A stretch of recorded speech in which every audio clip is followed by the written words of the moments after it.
Everyone, देखिए successive discount में हम 3 सक्सेसिव डिस्काउंट का कॉन्सेप्ट बता रहे हैं आपको। और मान लेते हैं कि 3 सक्सेसिव डिस्काउंट है वो D1, D2 और D3 है। और मान लेते हैं कि D1 कितना है 10% है, D2 है 20% और D3 है 30%। तो क्या रिलेशन होगा इनिशियल मार्क प्राइस में और एक्चुअल सेलिंग प्राइस में? देखिए बिल्कुल आसान है।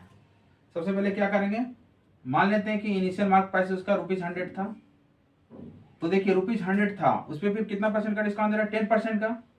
तो हम क्या करेंगे, x1 का पहले वैल्यू निकालेंगे। x1 का वैल्यू कैसे निकालेंगे? x1 इक्वल टू हो जाएगा 100 माइनस 10% ऑफ 100, क्योंकि 100 था उसका इनिशियल वैल्यू।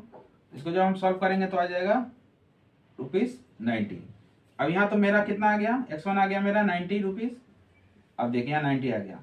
अब इस 90 पे हम क्या करेंगे, फिर हम 20% का डिस्काउंट दे रहे हैं, तो मेरा आ रहा है वैल्यू x2। तो x2 का वैल्यू कितना आ गया?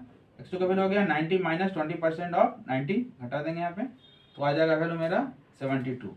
यानी जो मेरा वैल्यू आ गया x2 का कितना हो गया, ₹72।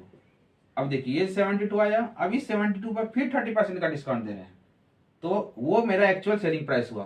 तो एक्चुअल सेलिंग प्राइस मेरा क्या होगा, ये पूछ रहा है हमसे।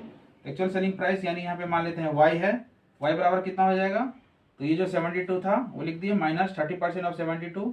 जब हम इसको सॉल्व करेंगे तो आ जाएगा ₹50.4।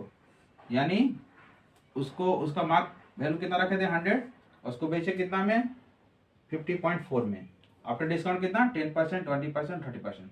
तो इसका कॉन्सेप्ट ये आपको याद रखना है कि जब भी आपको सक्सेसिव डिस्काउंट पूछे तो जो इनिशियल दिया है उसके बाद नेक्स्ट निकालिए, और उस जो नेक्स्ट दिया उस पे ही नेक्स्ट निकालिए, उस पे फिर नेक्स्ट निकालिए। जो एक्चुअल वैल्यू आएगा वही हो जाएगा मेरा सेलिंग प्राइस।